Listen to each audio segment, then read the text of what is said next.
malam semuanya. Kenalin aku Nia dari INTP 56 bersama dengan teman saya Salwa Nurisanti dari INTP 56.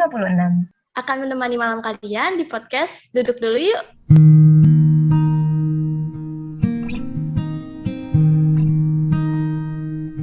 Nah, podcast ini bukan sembarangan podcast nih. Aku ceritain dikit dulu ya. Jadi, podcast ini resmi milik Himasiter. Dan kedepannya akan membahas hal-hal yang tentu saja akan berhubungan dengan Himasiter. Untuk podcast kali ini, kita nggak cuma berdua doang nih. Ada Bang Hadrian dari INTP 55 selaku Ketua Himasiter tahun ini. Mana Bang suaranya? Boleh dong open mic dulu. Bismillahirrahmanirrahim. Alhamdulillahirrahmanirrahim. Dan syahirin amin. Kita mulai pengajian kita malam hari ini dengan bacaan Bismillah bersama-sama. Bismillahirrahmanirrahim.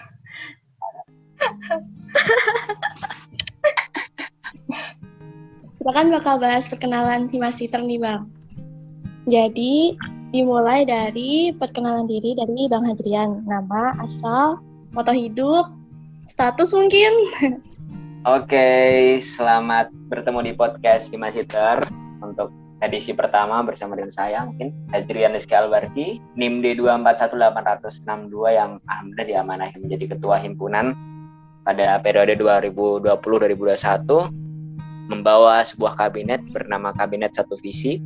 Saya merupakan seorang pemuda yang memang punya idealis yang tinggi dan berusaha untuk tidak merepotkan. Dari Rembang, Jawa Tengah. Lahir di Rembang 26 November tahun 1999. Dan moto hidup saya adalah menjadi turbin, yaitu bergerak dan menggerakkan yang lain. Oke, udah. Asik, gimana nih? Pada udah kenal dong ya seharusnya? Udah dong, pasti siapa yang gak kenal emang. Nah, by the way Bang, aku tuh sebenarnya tuh suka tertarik gitu sama pengalaman orang-orang yang bisa seaktif ini gitu. Pasti mereka punya motivasi yang beda-beda.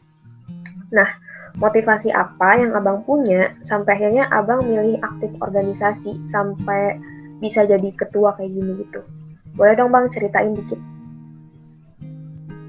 Kalau organisasi, saya memiliki dua motivasi. Yang pertama dari internal dan juga eksternal. Kalau internal sendiri memang dari diri sendiri tahu bahwa organisasi itu bukan hanya soal kita menjalankan sebuah proker, tapi tentang bagaimana kita bersosial. Di dalamnya banyak sekali hal-hal yang bisa kita pelajari, terutama adalah manajemen konflik. Kedewasaan pun juga banyak saya temui di organisasi gitu. Terkadang kita memandang organisasi itu salah gitu, hanya sekedar organisasi yang ya seperti pada umumnya. Padahal yang kadang orang tidak pahami dari sebuah organisasi adalah tentang pemaknaan-pemaknaan yang harus kita maknai. Sehingga setiap jalan yang kita punyai itu akan membentuk diri kita mempunyai karakter yang lebih daripada sebelumnya. Kalau dari eksternal sendiri, organisasi itu selalu membawa dampak yang baik. Organisasi itu didirikan dengan tujuan yang baik. Kita nggak perlu memulai semuanya dari nol. Kadang kita udah tahu organisasi mana yang udah ada, kita tinggal melanjutkan. Nah, melanjutkan itu bukan hanya sekedar melanjutkan, tapi membuat kebermanfaatan yang sudah hadir di sebuah organisasi itu bisa lebih besar atau lebih kuat. Jadi banyak banget hal-hal yang bermakna, dan mungkin yang paling berat adalah menentukan garis hidup ini untuk menjadi ketua himpunan. Aku percaya bahwa ketika memang aku mengambil sebuah amanah ini dan aku punya niat tulus untuk kebaikan, ketika aku punya niat baik menjadi ketua himpunan, Allah akan memudahkan jalanku ke depan untuk karirku, untuk lain yang mungkin gak akan pernah aku sadari, karena aku merasa itu adalah sebuah janji dari Allah gitu buat aku gitu. Mungkin kayak gitu. Jadi apapun langkahnya selalu sertakan Allah dalam jalanmu gitu ya Bang ya? Lebih tepatnya niat-niat baik sih supaya kita tetap kuat. Iya, bagus banget nih. Aku deh, kan tadi tuh dari cerita-cerita Bang Hadrian tuh tekadnya tuh ingin membuat teman-teman kepengurusan ini lebih baik gitu ya dalam organisasi. Nah, aku agak penasaran aja sih nih, Abang nih sebagai ketua yang memimpin pasukannya nih, boleh cerita dikit nggak tentang ini Himasiter ini mau dibawa kemana, terus juga cita-cita yang spesial dan khusus dari Bang Hadrian untuk Himasiter ini apa gitu? Kalau dibawa kemana sebenarnya adalah aku ingin apapun yang dilakukan di Himasitter ini kita bisa memaknai yang pertama. Jadi ketika mengalami masa-masa sulit itu, setiap kegiatan yang kita bawa itu bisa membawa dampak yang baik untuk departemen kita. Dan kembali lagi, kalau dikatakan mau dibawa kemana adalah tentang sebuah visi yang aku bawa ketika di sini. Itu adalah satu visi, dan aku sangat percaya bahwa dimanapun teman-teman itu berada, ketika kita punya tujuan yang sama, maka akan terjalin sebuah kerjasama. Nah, ini akan berkaitan dengan yang awal tadi. Apa sih visi yang dibawa itu? Visi yang dibawa itu hal-hal baik. Aku merasa bahwa ketika kita punya tujuan yang baik, meskipun kita jauh, tujuan baik itu akan tetap sama. Kalau kita cuma berniat baik aja udah dicatat sebagai amal, meskipun kita nggak melaksanakan itu atau nggak bisa laksanain itu. Makanya aku selalu bilang sama teman-teman semua, kita harus berusaha maksimal. Tapi sekarang keadaan kita nggak tahu, keadaan yang memang nggak tentu banget karena ada pandemi, sehingga niat-niat baik itu harus ditanamkan. Ketika kita nggak sampai, aku cuma bilang, ya udah kita udah berusaha, tapi niat baik kita itu selalu tercipta gitu. Aku cuma pengen sebenarnya dari pengurus pun belajar dan memaknai, bukan hanya sekedar teori. Karena aku percaya bahwa kepemimpinan itu adalah sebuah proses, bukan teori. Kalau kita cuma memaknai itu cuma ya udah proker selesai, maka kita nggak akan dapetin apapun. Tapi kalau kita memaknai, oh ternyata begini ya caranya, oh ternyata harus begini ya, oh harus menghubunginya caranya gini. Nah itulah belajarnya di situ. Dan jadi dari pengurus aku pengen dapet itu. Kalau yang lain anggota dapatnya apa? Dapat kebermanfaatan yang kita bawa karena proker-proker kita. Nah itu. Tapi kalau memang ambisi, sangat ingin malah tahun ini Himasitter itu menjadi himpunan terbaik lah di IPB. Tapi kalau mau tidak sampai, mimpi itu akan tetap terbang tinggi gitu. Aku nggak pernah memberikan ekspektasi tertinggi pada teman-teman semua. Ekspektasi tertinggiku pada teman-teman semua yang bekerja bareng aku adalah cuma satu, mereka bisa lebih baik daripada sebelumnya. Karena ketika kita terlalu berekspektasi pada manusia, menurutku adalah tentang kecewa. Jadi sekalipun aku sudah berusaha maksimal dengan apapun yang bisa aku bawa, dengan mengarahkan yang terbaik buat teman-teman semua, aku nggak peduli itu akan berhasil atau nggak berhasil, itu urusan nanti. Tapi yang terpenting adalah teman-teman semua bisa memaknai, bisa belajar, dan semua anggota atau bahkan IPB atau mungkin siapapun yang berada dalam lingkup Himasitter bisa mendapatkan hal-hal yang baik juga dari kita. Mungkin kayak gitu sih. Ya sih Bang, setuju, betul banget. Jadi memang harapan-harapan itu harus selalu tinggi gitu ya, tapi tidak dengan ekspektasi, terlebih lagi kepada manusia yang tentunya punya kapasitas tersendiri dan pastinya banyak hal yang ada di luar kendali kita gitu loh. Nah, salah satunya ini, pandemi ini. Mungkin bisa dibilang kondisi kayak gini tuh kendala buat kita. Nah, kalau dari Abang sendiri nih, ada nggak sih Bang hambatan yang Abang alami baik dari eksternal maupun internal selama menjalankan tugas sebagai ketua Himasitter di kondisi kayak gini? Nah kalau ada, apa yang Abang lakuin buat ngadepin semua ini? Oke, kalau misal dikatakan kendala, sebenarnya cara pemaknaan kita juga lagi kembali ke sana. Bahkan ada yang bilang, wah aku males lah organisasi karena pandemi kayak gini, aku udah nggak punya tekad atau nggak punya itu. Banyak yang bilang seperti itu. Tapi di sisi lain, menurutku inilah hal yang langka. Jadi yang paling susah sebenarnya adaptasi. Bekerja lebih keras jelas. Semua pemimpin itu harus bekerja lebih keras menurutku. Dan semua orang itu adalah pemimpin. Manusia diciptakan di dunia ini ada sebagai khalifah kan, sebagai pemimpin. Jadi pemimpin untuk siapa? Untuk diri kita sendiri. Nah itu sebetulnya jadi poin. Dalam organisasi ketika pandemi, yang paling berat adalah ketika kita tidak bisa memimpin diri kita sendiri. Dan itulah yang seharusnya kita garis bawahi. Jadi ketika kita pandemi, nggak ada orang yang ngontrol secara langsung di depan mata. Adanya adalah kepekaan kita sendiri sebagai orang yang berorganisasi di sana. Maksudnya adalah kita nggak bisa memandang bahwa staff, ya udah staff, nggak ngapa-ngapain. Ya udahlah yang paling kerja paling nanti kabirnya. Nggak. Kita harus memaknai bahwa diri kita ini semua pemimpin di sini. Jadi bagaimanapun kita harus tahu bahwa ini amanah yang kita bawa, so kita harus bertanggung jawab di sana. Dan kembali lagi, kalau mungkin yang paling susah adalah yaitu bagaimana cara kita membuat orang-orang itu benar-benar paham bahwa dia itu memiliki amanah. Dan yang paling berat lagi adalah bagaimana cara kita untuk mengkomunikasikan dengan benar dengan baik dalam keadaan pandemi seperti ini. Kalau semua orang tahu bahwa dia punya amanah, kabir itu nggak perlu harus follow up tiap hari. Dia udah tahu deadline-nya kapan, staff udah tahu deadline-nya kapan gitu, dan nggak usah dilakukan hal seperti itu gitu.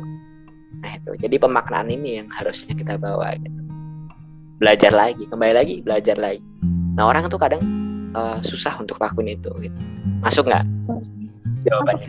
Masuk bang Masuk kan? jawabannya. Masuk banget. Bahkan ada banyak yang bisa saya tangkap dari omongan Bang Adrian barusan. Bisa dicatat Oke. juga buat teman-teman yang mendengar podcast ini. Siap. Semoga mungkin- banyak yang dengerin ya. Amin banget bang. Oke, mungkin ini Nia punya pertanyaan terakhir yang mungkin juga merupakan pertanyaan dari beberapa orang saat ini. Jadi gini bang, kan banyak banget statement kalau organisasi, akademik, karir yang bisa dibilang Bang Hajran ini punya sebuah usaha, nggak mungkin dilakukan secara bersamaan, kayak dianggapnya sibuk banget. Kalau lihat Bang Adrian, kayaknya tuh bisa-bisa aja, lancar-lancar aja, akademik itu lancar, saya ngeliatnya seperti itu. Caranya tuh gimana? Terus kok bisa seyakin dan sekonsisten itu? Kalau ngomongin latar belakang ini sangat panjang, tapi gimana nih? Boleh nggak? Boleh Bang. Ntar kepanjangan. Boleh Oke. Bang, boleh. Jadi begini, kalau teman aku namanya Imam Nuryaman, dia Mawapres FEMA, dia bilang memang hidupnya itu punya dorongan masa lalu dan tarikan masa depan. Nah mungkin itu hampir sama sih sama aku. Aku punya masa lalu yang gak baik. Ya, aku harus lari dari dia. Jadi waktu kuliah, ketika aku masuk IPB, aku nggak dapat beasiswa. Jadi waktu itu aku gagal bidik misi. Aku nggak punya beasiswa sama sekali. Waktu itu aku nangis. Gimana caranya ya aku kuliah? Sedangkan waktu itu keadaan masih susah keluarga. Aku tahu keadaan orang tua. Ketika dia ngomong silahkan gitu, ketika aku minta uang itu pasti bisa jadi itu nggak tahu uang dari mana. Bisa jadi utang aja. Aku tahu itu. Nah tapi ya udahlah. Sampai akhirnya berangkatlah aku ke Bogor untuk kuliah. Aku bilang sama orang tua aku, bilang sama ibu, Bu pokoknya tenang aja, aku akan menghidupi diriku sendiri. Aku akan bisa hidup di sini. Apapun yang terjadi aku nggak akan repotin aku. Berangkatlah ke Bogor. Akhirnya aku jualan ada dulu. Awal-awal masih nggak boleh sama SR, tapi aku diam-diam gitu. Alhamdulillah aku jualan tiap pagi, tiap sore. Sampai akhirnya ya alhamdulillah masuklah aku, terimalah di bidik misi. Alhamdulillah udah punya beasiswa, tapi aku kayak gimana ya, orang bilang Hajran udah punya bisnis, nggak, sebenarnya Hajran cuma bertahan di itu. Itu yang aku selalu bilang sama teman-teman di Bogor, Hajran cuma bertahan, kalau aku nggak gini aku mati. Aku selalu berbilang sama diriku, amanah terbesar orang tua aku kuliah, bagaimana aku bisa membanggakan mereka dengan nilaiku yang baik. Ini adalah sebuah kesempatan yang luar biasa buat aku untuk bisa kuliah. Jadi aku nggak bisa untuk membuat ini menjadi biasa-biasa aja. Aku harus luar biasa. Aku bilang gitu sama diri aku. Waktu PPKU aku takut sebenarnya kalau di DO. Hanya aku belajar. Ternyata di luar ekspektasi nilainya sangat hampir ke 4. Aku nggak berekspektasi bisa ke sana. Kemudian di semester kedua aku udah mulai untuk belajar lomba. Akhirnya aku deketilah teman-teman proses. Aku belajar sama mereka dan aku lomba dengan temanku setim dan alhamdulillah menang di 2 lomba, yang satu di IPB, yang kedua di Bali. Itu menjadi debut awalku. Terus aku daftar Mawapres, gagal. Kenapa? Karena aku punya arogansi yang besar gitu. Aku punya kesombongan yang besar dan itu menjadi poin penting sih waktu itu aku salah di situ.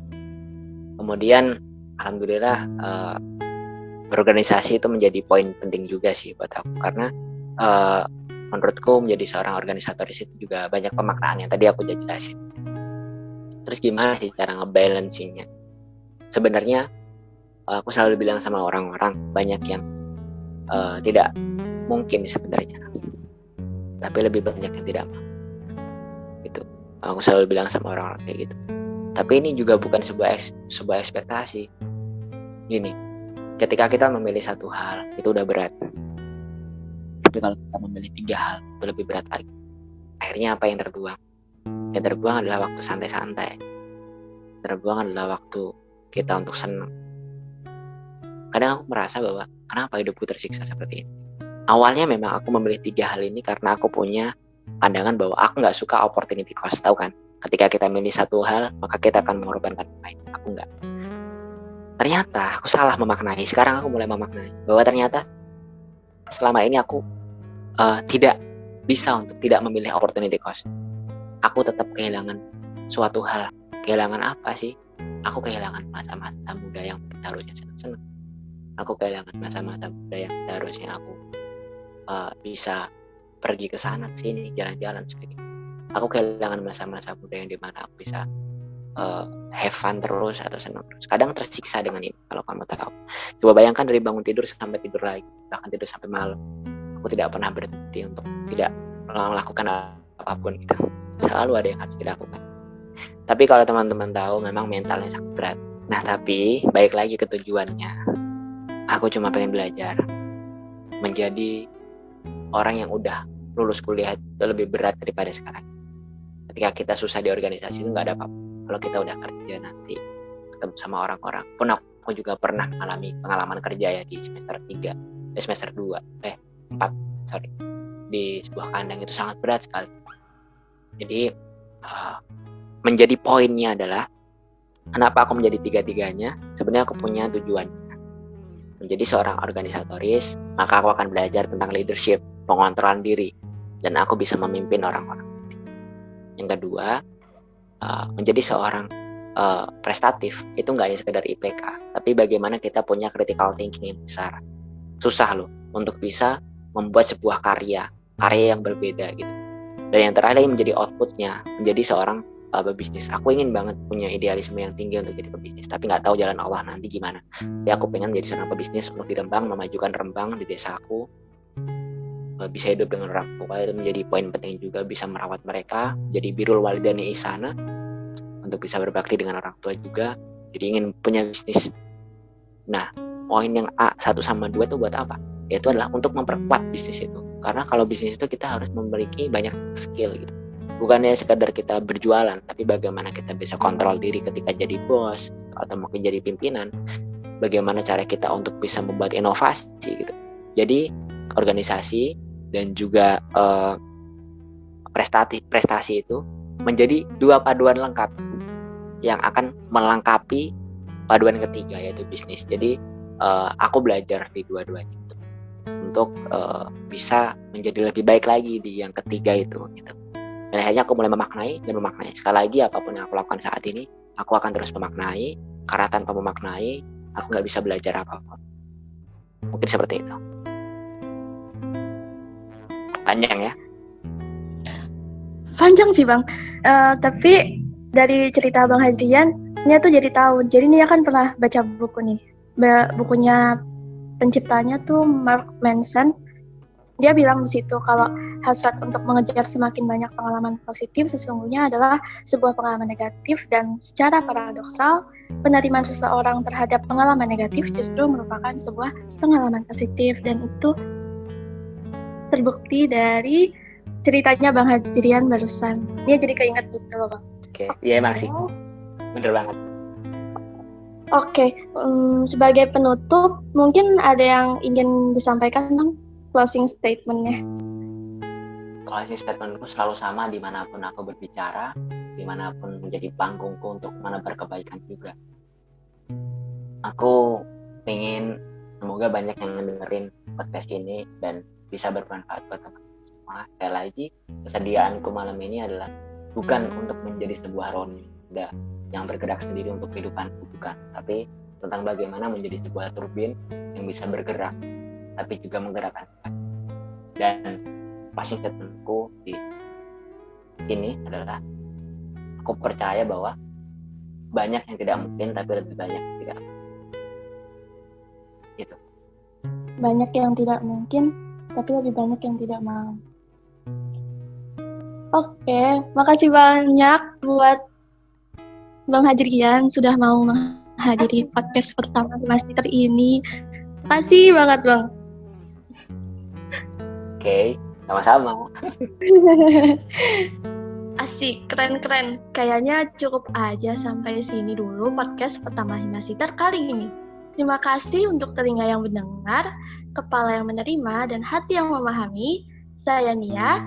Dan saya Salwa, pamit undur diri. Sampai ketemu di podcast berikutnya. Dadah! Dadah!